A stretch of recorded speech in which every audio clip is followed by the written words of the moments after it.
নিজামুদ্দিন আজকে যে ভারতের মাটিতে হিন্দু মুসলমানরা কাঁধে কাঁধ লাগিয়ে নিজের জীবন দিয়ে যে মুসলমান ভারতকে স্বাধীন করলো, ওই জাতিকে আজকে বলছে এরা হচ্ছে গাদ্দার, ওই জাতিকে আজকে বলছে এরা হচ্ছে দেশদ্রোহী, ওই জাতিকে এরা বলছে এরা হচ্ছে টেররিস্ট, ওই জাতিকে বলছে এরা হলো আতঙ্কবাদী। নেতাজিকে বাঁচিয়েছিল কে? কে বাঁচিয়েছিল? আমার কথা বুঝতে পারছেন না? রাগ হচ্ছে? রাগ হচ্ছে না তো? তাহলে নিজামুদ্দিন বাঁচালো, ইনি তো মুসলমান নাকি? বাঁচালেন কে? মুসলিম। তাহলে এই জাতিকে গাদ্দার যদি বলে, এর ইতিহাস তো পড়া নাই। এই বোকাকে কে নেতা বানাচ্ছে?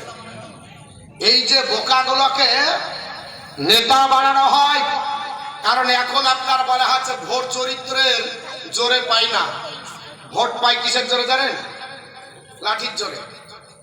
হয় লাঠি থাকতে হবে, কোদালের ডামার থাকতে হবে, না হলে কোনো কিছু আপনার ব্যাকগ্রাউন্ড থাকতে হবে, এর জোরে আপনি ভোট পাবেন।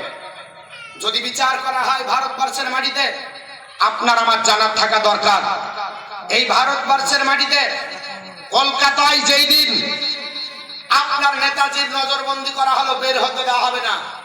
নেতাজি নজরবন্দি হয়েছিলেন, নেতাজিকে টহল দিচ্ছে গোটা আপনার বলা আছে ইংরেজ শাসক এবং ইংরেজের সৈন্য। নেতাজি বের হলে গুলি করো। নেতাজি চিন্তা করলেন, বের হয়ে কোথায় পালাবো, কোথায় যাব? যতক্ষণ ফিল্ডে না আসা যাবে সংগঠন তৈরি করা যাবে না।